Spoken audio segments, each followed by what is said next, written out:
Assalamualaikum warahmatullahi wabarakatuh. Alhamdulillah, kita bertemu lagi dalam siri video penjelasan saya tentang akidah Ahli Sunnah wal Jamaah berkenaan sifat-sifat Allah. Saya ada beberapa video dalam topik ini. Saya telah susun semuanya dalam satu playlist. Jadi tuan-tuan dan puan-puan yang baru saja masuk ke video ini, dijemput menonton video-video sebelum ini. Saya telah bincang tentang sifat Allah di langit, istawa ala arash, tentang sifat tangan, dan juga menjelaskan syubhat-syubhat mereka yang menolak sifat-sifat ini, ya. Dan dalam video-video itu tuan-tuan akan faham apa yang saya maksudkan dengan Okey, kalau tak tahu tak apa, nanti dalam video ini pun kemudian saya akan jelaskan apa yang saya maksudkan, ya. Baik, tuan-tuan dan puan-puan, salah satu sifat Allah yang ingin saya jelaskan, ingin saya sampaikan dalam video ini ialah sifat nuzul. Yang ini Allah Subhanahu wa taala dengan cara yang layak baginya turun ke langit dunia pada setiap malam pada baki 1/3 malam. Ini bukan cerita main-main, tetapi ini disampaikan oleh Rasulullah sallallahu alaihi wasallam dalam hadis riwayat Bukhari, Muslim dan banyak lagi, dan ia adalah hadis yang mutawatir. Baik, ayuh kita kaji hadis tersebut, ya.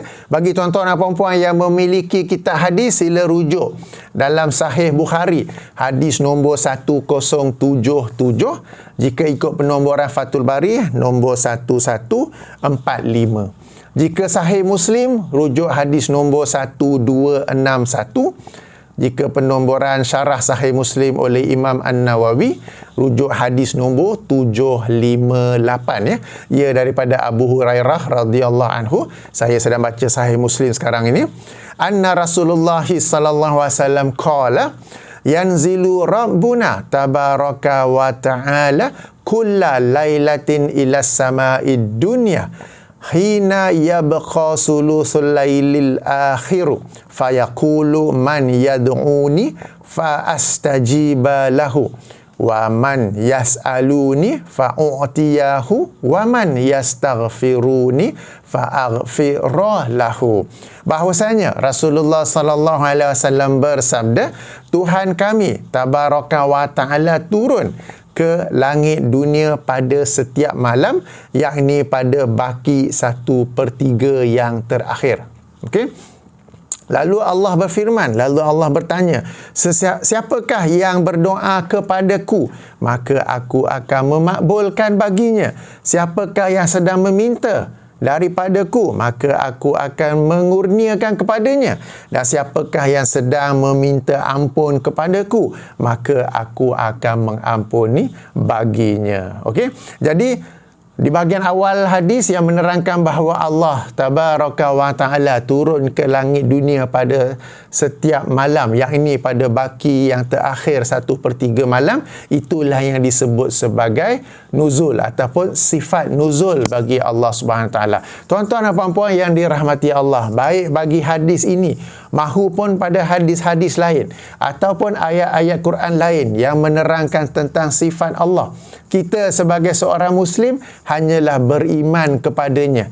Kita faham maknanya dan kita serahkan kaifiat bagaimana sifat tersebut kepada Allah Subhanahu wa taala, dengan pada waktu yang sama kita membersihkan, kita mensucikan Allah daripada sebarang kesamaan dengan makhluknya. Ya tuan-tuan dan puan-puan, saya ulangi, kita beriman dengannya, kita faham maknanya.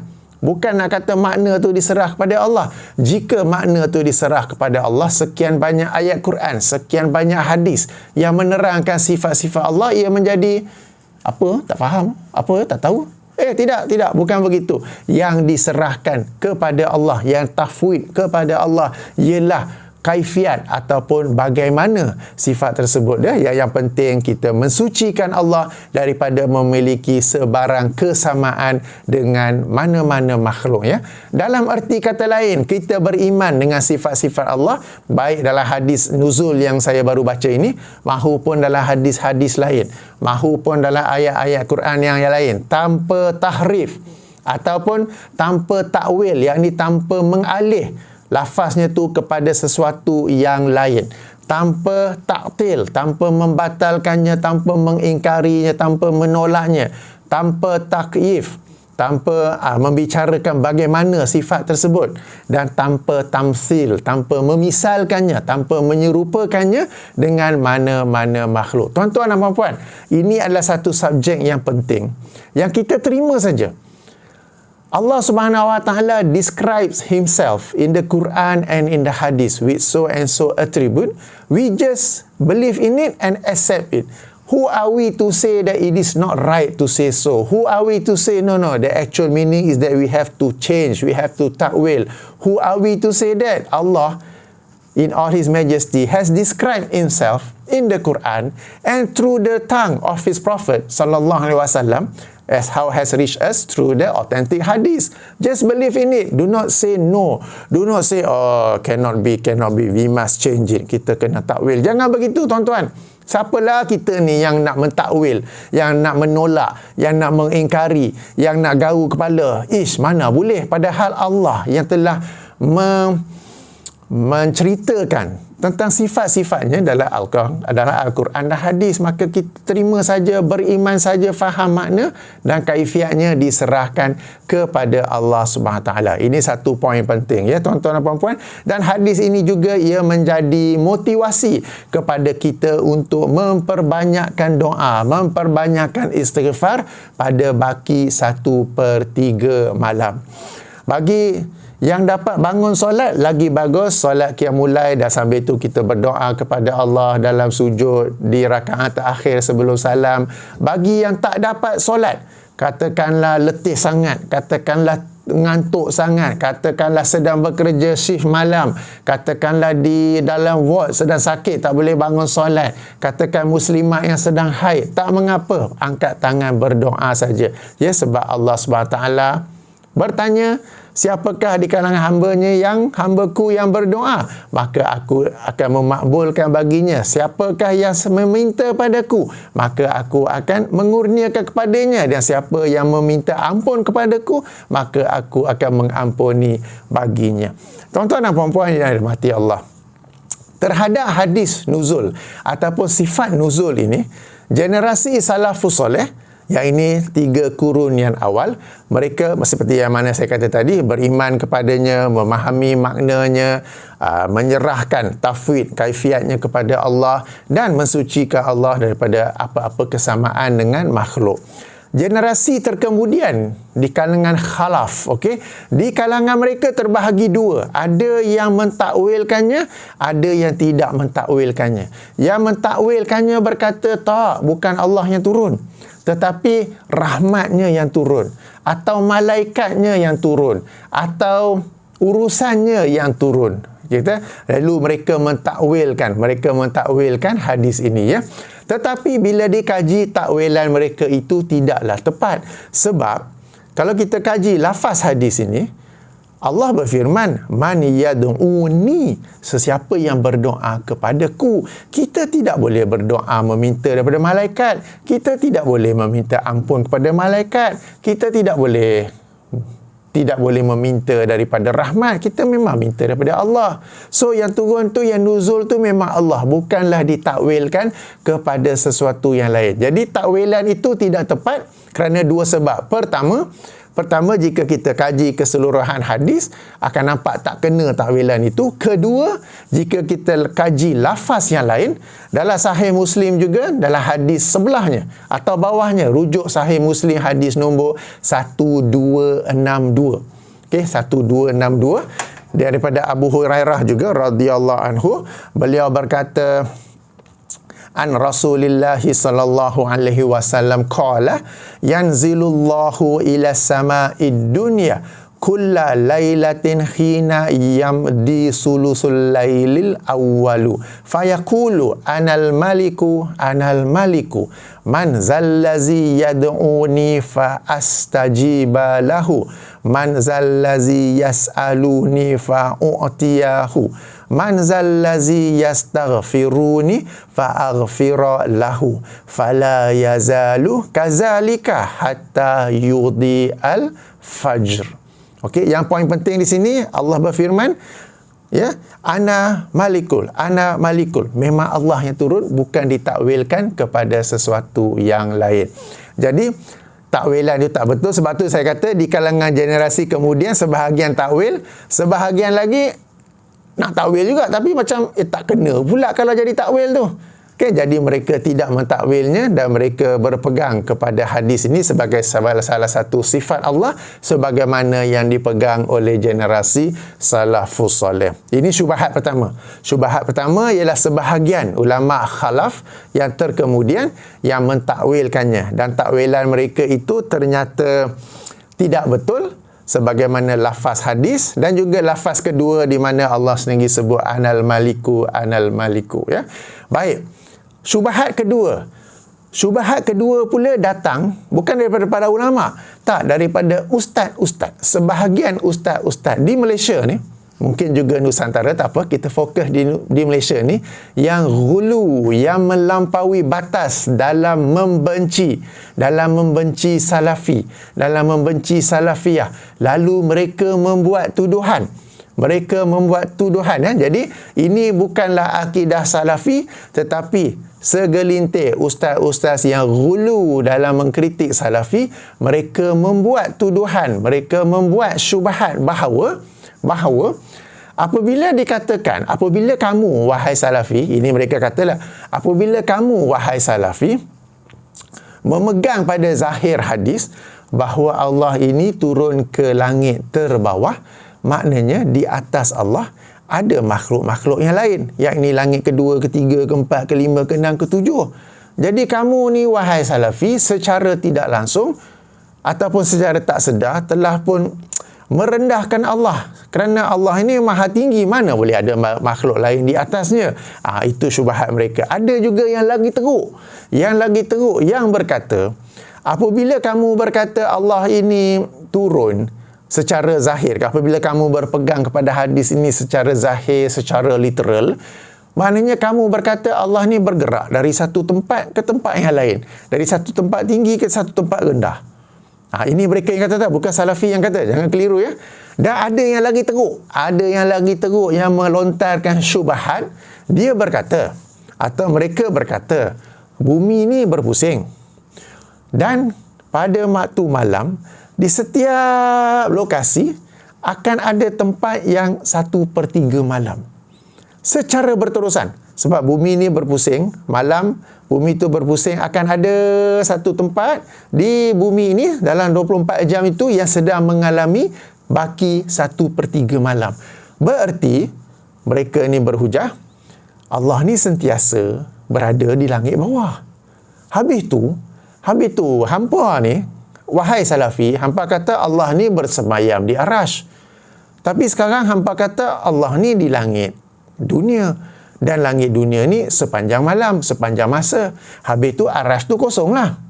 Okey? Yang berkata ni bukan salafi, yang berkata ni bukan Asy'ariyah, yang berkata ni bukan salafus soleh, tapi yang berkata ni sebahagian ustaz-ustaz yang ghulu, yang melampaui batas dalam mengkritik akidah salafi, yang mengkritik manhaj salafi dalam rangka ingin mengikuti akidah Ahlussunnah wal Jamaah generasi salafus soleh. Timbulnya soalan macam tu, timbulnya kritikan seperti itu ialah kerana ustaz-ustaz itu sendiri, mereka deep inside of them, jauh di dalam diri mereka itu ada sifat-sifat mujassimah, ada sifat-sifat musyabbihah. Mujassimah itu ialah menjisimkan Allah, musyabbihah ialah menyerupakan Allah dengan makhluk. Deep inside, dalam diri mereka itu ada sifat-sifat itu, dan kerana sifat itulah boleh terkeluar daripada mulut mereka, boleh terkeluar daripada jari-jari yang menaip kritikan-kritikan seperti itu. Padahal generasi salafus soleh, padahal ulama-ulama Asy'ariyah, padahal kita salafi yang mengikuti akidah generasi salafus soleh, tak pernah pun terlintas soalan-soalan seperti itu. Tak pernah pun terlintas akidah seperti itu. Hanya mereka yang terlintas dalam kepala mereka. Kenapa terlintas? Sebab mereka ini, kita biasa sebutkan sel-sel otak berhubung, tak berhubung. Dalam kebanyakan kes perbincangan agama, sel-sel otak mereka tak berhubung. Blur semacam je. Kita explain bab bid'ah macam mana pun blur juga. Kita explain bab bid'ah sampai kering tekak. Dia orang tanya lagi, habis tu pakai phone tak bid'ah? Habis tu pakai mikrofon tak bid'ah? Habis tu berdakwah dengan YouTube tak bid'ah ke? Habis tu bawa kat terbang tak bid'ah ke? Sel-sel mereka tak berhubung. Kecuali apabila masuk dalam perbincangan tentang sifat-sifat Allah, sel-sel mereka berhubung. Bukan sekadar berhubung. Okay, sebelum ni tak berhubung. Sekarang ni berhubung, bukan sekadar berhubung tetapi terlebih berhubung, jadi over current, overcharge, over voltage, over ampere. Tu yang jadi bzz, bzz, bzz. Mereka ni yang duk menuduh, mereka ni yang duk menuduh arasy tu jadi kosong, Allah ini sentiasa berada di langit dunia.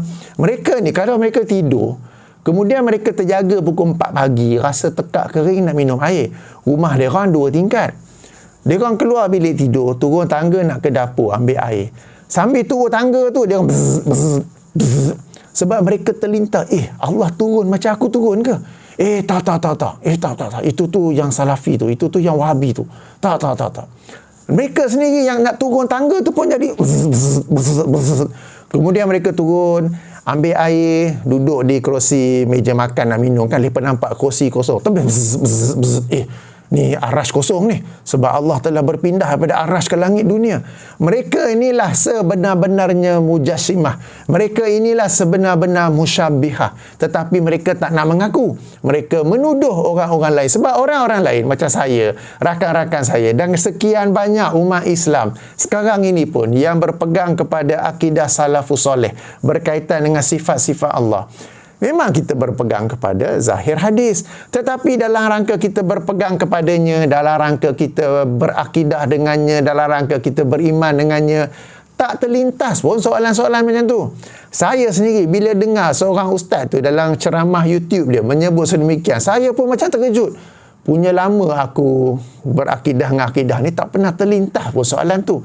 Jadi soalan-soalan ni timbul daripada mereka sebab dari deep down inside, jauh dalam sanubari mereka, dalam fikiran mereka ada akidah mujassimah, ada akidah musyabbihah. Lalu mereka menyangka bila baca je ni, mereka sendiri yang terbayang, Allah turun macam aku turun tangga lah, arasy kosong macam kerusi kosong lah. Tapi mereka menafikannya. Lalu mereka menuduh, tengok tu Salafi tu, mereka berakidah sedemikian. Jadi tuan-tuan puan-puan, hati-hati ya. Hati-hati dengan sebahagian, bukan semua, sebahagian ustaz-ustaz yang mengkritik akidah yang berpegang kepada zahir nas ini secara ghulu, secara melampau. Kita berkata memang ada perbezaan cara dalam memahami nas-nas sifat ini ya, daripada kalangan salafus soleh dan juga Asy'ariyah. Asy'ariyah mentakwilkannya. Okey, sebahagian mereka takwil, sebahagian mereka tak takwil, tetapi mereka tidak mengkritik, tidak mencela kepada generasi salafus soleh. Tetapi yang terkemudian ni yang ghulu dalam mengkritik, mereka mengkritik dengan perkara-perkara yang kita pun macam, apa saya yang hang overthinking sampai ke situ?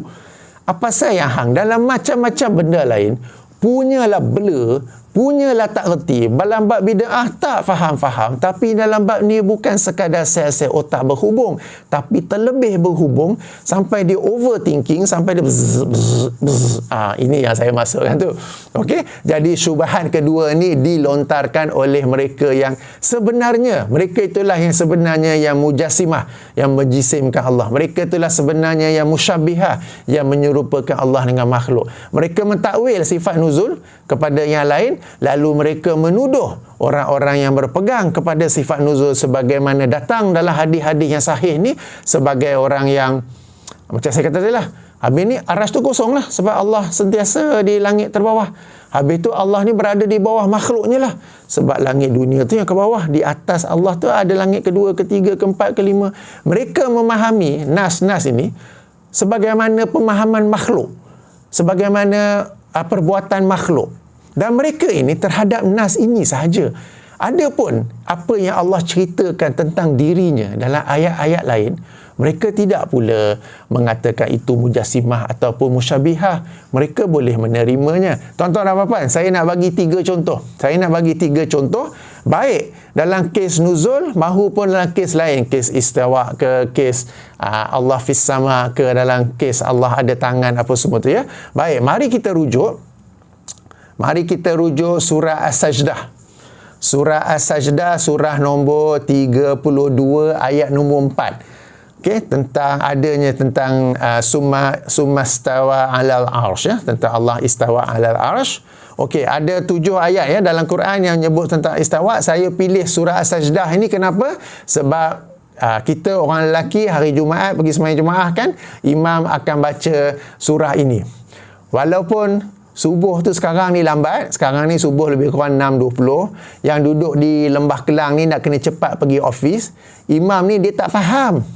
Dia anggap kena baca juga, lalu dia baca juga, padahal dianjurkan saja. Sekarang ni subuh dah lambat, tak payahlah baca surah Sajdah, bacalah surah lain. Bila subuh tu awal pukul 6 ke pukul 5.50 ke, bacalah surah Sajdah.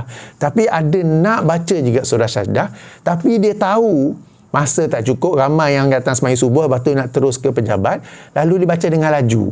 Ataupun dibahagi 2, sebahagian rakaat pertama, sebahagian rakaat kedua. Bro, engkau ni jadi imam, tak boleh fikir ke? Tak semestinya kena baca surah Sajdah. Tapi ala-ala nak baca tu, mari kita rujuk surah keempat. Jadi bila imam baca, tuan-tuan dan puan-puan selalu ingat ayat keempat ni ya. Ayat keempat, a'udzubillahi minasyaitonirrajim. Allahul ladzi khalaqas samawati wal arda wa ma bainahuma fi sittati ayyam summa stawa 'alal 'arsy. Okey, dan seterusnya. Saya baca rangkap yang pertama saja. Allah yang mencipta langit-langit dan bumi dan apa yang berada di antara kedua-duanya dalam 6 hari atau 6 masa. Kemudian Allah istawa 'alal 'arsy. Selalu yang menjadi fokus ialah istawa. Kami Salafi mengikut manhaj akidah salafus soleh bahawa Allah sebut istawa, kita kata istawa alal arasy, kita tidak mentakwilkannya. Sebahagian lagi berkata itu macam sifat makhluk, lalu mereka mentakwilkan istawa kepada istawla yang berkuasa. Okey, baik, tak apa, kita reverse sikit, selalu duk fokus kepada perkataan istawa alal arasy kan. Kita ke belakang sikit, masuk gear reverse ke belakang sikit. Allah menceritakan bahawa Allah menceritakan bahawa dia mencipta langit-langit dan bumi serta apa yang ada di antara keduanya dalam 6 masa. Maknanya Allah mencipta ni dalam 6 masa. Bukankah itu macam sifat makhluk? Makhluk kan dia tak boleh cipta terus. Dia kan macam ayah aku dulu kat kampung, dia nak buat pondok, dia pun mengambil masa 6 hari juga. Dalam surah Fussilat, surah ke-41, ayat 9, 10, 11, 12, Allah menceritakan bahawa secara ringkasnya, 2 hari yang pertama tu Allah cipta bumi.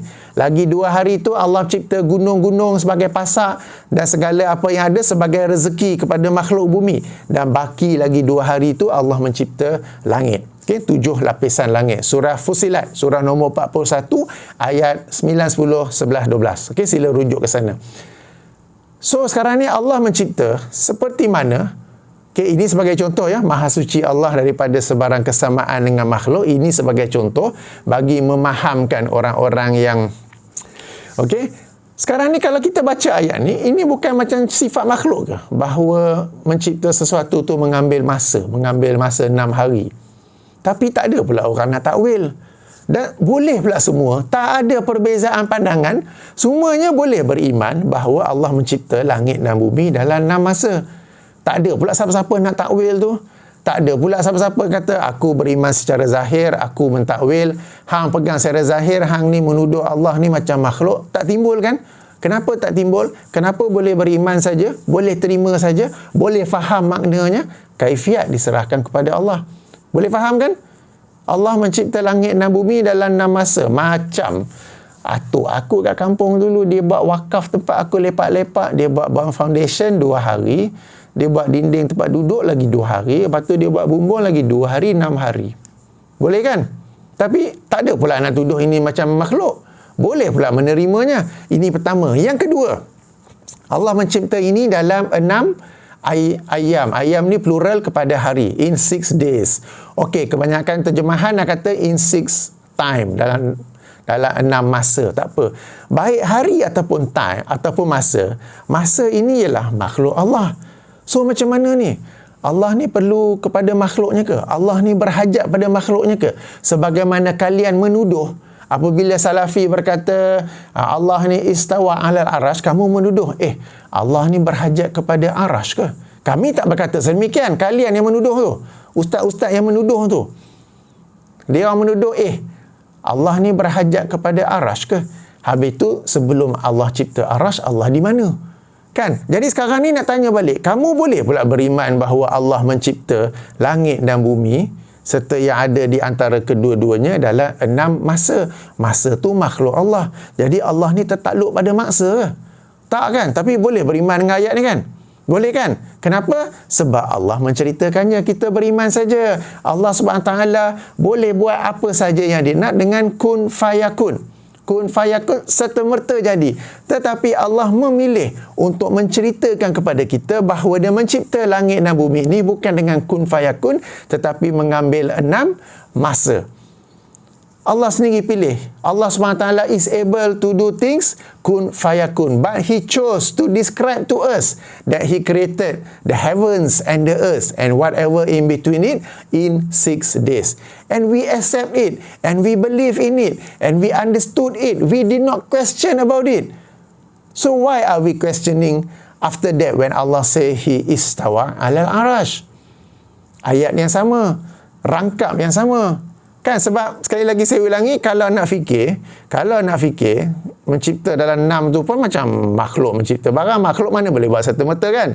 Dia kena ambil masa. Kemudian masa tu pula makhluk Allah. Apakah Allah ni tertakluk kepada masanya? Apakah Allah ni terhad kepada masanya? Kenapa 6 hari? Kenapa tak boleh 2 hari? Kenapa? Kan? Tapi boleh kan beriman dengannya? Okey, ini satu contoh tentang mencipta langit dan bumi, tentang masa. Baik, saya bagi contoh lain. Kita dari kecil, kita belajar rukun iman. Salah satunya beriman kepada para malaikat. Dan kita belajar tentang nama-nama malaikat dan tugas-tugas mereka. Pernah tanya tak? Kenapa Allah perlukan malaikat? Ini macam manusia. Sebab manusia ni dia jadi bos, dia tak boleh nak buat semua.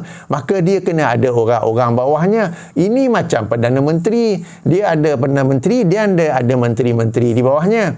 Okay? Jadi Allah ni macam Allah, kemudian ada malaikat-malaikat yang menjadi menteri-menterinya ke? Kenapa Allah tak buat terus? Kenapa kena ada malaikat yang bawa angin? Kenapa kena ada malaikat maut? Kenapa kena ada malaikat Jibril? Kenapa Allah tak buat sendiri? Ini macam makhluk. Kenapa tak soalan macam ni? Bukankah apabila Allah menerangkan ada malaikat yang Allah tugaskan dengan sekian-sekian tugas, yang ada ketua malaikat dengan sekian-sekian nama yang kita belajar dulu, bukankah itu umpama makhluk? Bukankah itu semisal makhluk? Bukankah itu umpama CEO satu company, dan kemudian dalam department company itu ada head of department, yang masing-masing sudah ada job delegation, masing-masing sudah ada job delegation, kau bahasa Melayu apa? Kerjanya masing-masing. Kan? Tapi bila kita belajar tentang para malaikat, kita belajar tentang malaikat-malaikat Allah ni, tidak pula nak kata, ini macam makhluk, ini kena takwil. Kalau kita ikut sebiji-sebiji, ini jadi musyabihah, ini menyerupakan Allah dengan makhluk. Tak timbul kan? So, why we can accept that, but we cannot accept the others? Kita boleh terima yang Allah menerangkan dia ada malaikat-malaikat dengan nama-namanya yang kita tahu, yang dah belajar tu, ingat lagi tak? Dengan nama-namanya, dengan tugas masing-masing. Kita tak soal pun.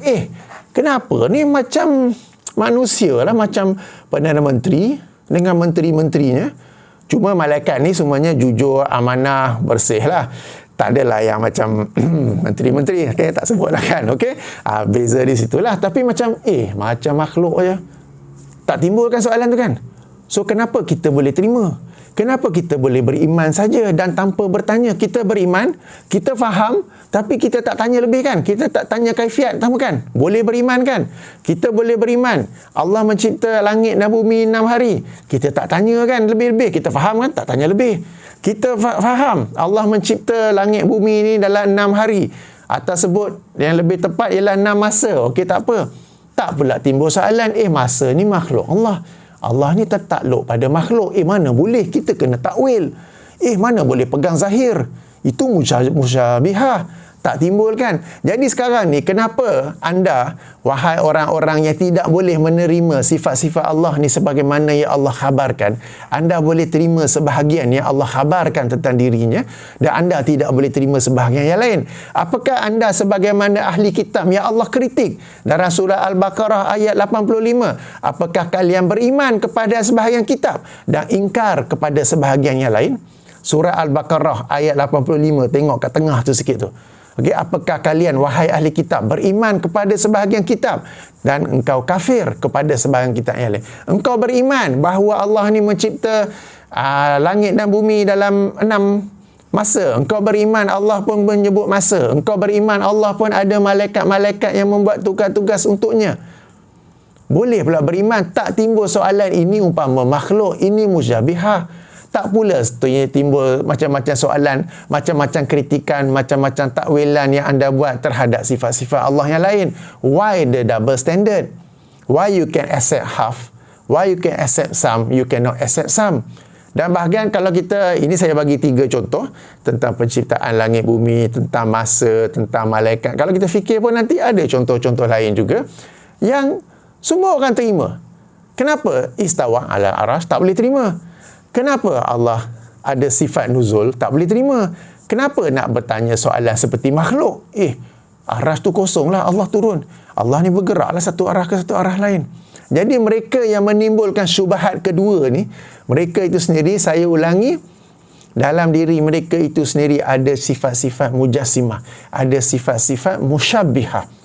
Dan mereka tidak mahu mengakunya, sebaliknya mereka menuduh sifat itu menuduh ciri-ciri itu, menuduh keyakinan itu kepada orang-orang yang mahu berpegang kepada nas Al-Quran dan As-Sunnah sebagaimana ia datang. Baik. Okey, tengok timer tu dah panjang dah ni. Baik, tuan-tuan dan puan-puan ya. Jadi sebagai kesimpulan, salah satu sifat Allah Subhanahu Wa Taala ialah sifat nuzul, di mana dalam hadis-hadis yang sahih, yang mutawatir, Allah Subhanahu Wa Taala menerangkan bahawa Rasulullah sallallahu alaihi wasallam menerangkan bahawa Allah Tabaraka Wa Taala turun ke langit bumi, ke langit bumi pada baki 1/3 malam, dan Allah bertanya, siapakah dari kalangan hamba-Ku yang berdoa, Aku akan memakbulkan baginya. Siapakah di kalangan hamba-Ku yang meminta kepada-Ku, Aku akan memberi kepadanya. Dan siapakah yang meminta ampun kepada-Ku, maka Aku akan mengampuni baginya. Maka ayuh kita memperbanyakkan doa ketika baki 1/3 malam. Macam mana kira? You don't have to get the exact time and hour. Sebab pada zaman Rasulullah SAW bukan ada jam pun bagi nak kira 1/3, baki 1/3 malam tu macam mana. Jadi tak payah kira the exact hour. Macam kita di Malaysia ni, kalau bangun pukul 4 pagi tu, insyaAllah dah 1/3 malam dah tu. Okey, kalau negara-negara yang ada winter sama, mungkin kena kira lebih sikit sebab dia orang punya malam ketika winter panjang, ketika summer pendek. Jadi itu kiraan lebih sikit ya. Itu yang pertama. Yang kedua, nuzul ini adalah sifat Allah. Kita beriman kepadanya, kita memahami maknanya, kita menyerahkan, kita tafwid kaifiatnya kepada Allah, dan yang penting kita mensucikan Allah daripada sebarang kesamaan dengan makhluknya. Okey, ada 2 syubhat. Pertama, ada sebahagian ulama yang mentakwilkannya. Mereka kata yang turun itu ialah rahmat Allah, yang turun itu ialah malaikat Allah. Takwilan ini adalah tidak tepat sebab kalau kita tengok lafaz hadis memang tak kena, dan kemudiannya kita ni bukanlah berdoa kepada rahmat, kita bukanlah berdoa pada malaikat. Dan kemudian ada pula lafaz kedua yang Allah sendiri menyebut ana malik ya, ana malik di situ. Kemudian yang syubhat pertama ni di kalangan para ulama, sebahagian takwil, sebahagian tidak. Ada syubhat kedua di kalangan orang-orang yang ghulu, di kalangan orang-orang yang berlebih-lebihan. Bahkan mereka ini, kita apalah, okey, yang ghulu dalam mengkritik. Mereka ini benar-benar memahami hadis ini dengan pemahaman makhluk, dengan pemahaman manusia. Mereka ini tak tahulah apa dalam kepala otak mereka tu, sampai mereka boleh bertanya soalan-soalan yang kita yang berakidah, yang memegang kepada, yang meyakini sifat-sifat Allah sebagaimana yang Allah dan Rasulnya khabarkan. Mereka boleh tanya soalan-soalan yang kita pun macam, why you think to that extent? Okey. Mereka melakukan sedemikian sebab daya mereka itulah yang sebenar-benarnya musyabbihah. Mereka itulah yang sebenar-benarnya mujassimah. Apabila mereka baca ayat-ayat Quran, mereka baca hadis-hadis, umpama hadis nuzul ini, segera terlintas dalam kepala mereka ini sifat makhluk, maka perlu diubah. Apabila mereka lihat, mengetahui ada orang lain yang berpegang sebagaimana hadis ini, mereka tuduh orang itu mujassimah. Mereka tuduh orang itu mujassimah, padahal merekalah yang sebenar-benarnya musyabbihah, merekalah yang sebenar-benarnya mujassimah. Dan mereka ini sebahagian apa yang Allah khabarkan yang secara zahirnya macam nak sama dengan makhluk. Boleh pula mereka beriman dengannya, boleh mereka faham maknanya, boleh pula mereka serahkan kaifiatnya kepada Allah. Tapi sebahagian yang lain, mereka tidak boleh beriman dengannya, tidak boleh menerimanya, melainkan ditakwil. Padahal sebagaimana 3 contoh saya bagi tadi, dalam penciptaan langit dan bumi, dalam penyebutan masa itu, dalam job delegation kepada malaikat, kalau difikir-fikir macam boleh nak kata macam makhluk aja ni kan, kalau pemikiran mereka itulah. Tetapi kita, Allah menceritakannya, kita beriman maha suci Allah daripada kesamaan, sebarang kesamaan dengan makhluk. Allah boleh saja melakukan semua itu dengan kun fayakun, tapi Allah tetap pilih untuk menceritakannya dengan sedemikian kepada kita. Kita beriman dengannya, kita faham maknanya, kaifiat, further details apa semua, kita tahfiz kepada Allah, maha suci Allah dengan kesamaan dengan mana-mana makhluk ni. Demikian juga dalam bab arash, dalam bab Allah fis sama, dalam bab nuzul, boleh saja. Allah ini salah satu sifat dia, kita baca surah Al-Ikhlas, Allah As-Samad, Qul huwallahu ahad, Allahu Samad, Allah yang all independent. Allah tidak berhajat pada makhluknya, tetapi makhluknya lah yang sentiasa berhajat kepadanya. Jadi Allah tak perlu kepada arash, Allah tak perlu pada langit, Allah tak perlu nuzul kepada langit dunia pada 1/3 malam, tak perlu semua tu. Akan tetapi Allah memilih untuk menerangkan sifat itu kepada kita dalam Al-Quran dan melalui irisan Rasulnya sallallahu alaihi wasallam. Maka kita terima saja, kita beriman dengannya, kita faham maknanya, kita serahkan kaifiatnya kepada Allah sambil mensucikan Allah daripada mana-mana, daripada apa-apa kesamaan dengan makhluknya. Kita tidak berkata Allah berhajat kepada arash, kita tidak berkata Allah berhajat kepada langit, kita tidak berkata Allah nak kena turun ke langit dunia untuk dengar siapa yang berdoa. Tak, kita tak berkata sedemikian, dan Allah pun tak perlu semua tu. Sebagaimana Allah pun tak perlu 6 masa untuk cipta langit dan bumi. Allah pun tak perlu masa, Allah pun tak perlu malaikat. Tapi Allah nak menceritakan tu, kita beriman saja. Berapa kali saya ulang ni ya? Nak kena ulang, kasihan ni, kesian tak orang-orang tak faham sangat ni. Baik, panjang sangat pun video tak faham kan? Okey, sehingga sini sahaja dahulu, moga-moga bermanfaat. Subhanakallahumma wa bihamdika asyhadu an la ilaha illa anta astaghfiruka wa atubu ilaika. Assalamualaikum warahmatullahi wabarakatuh.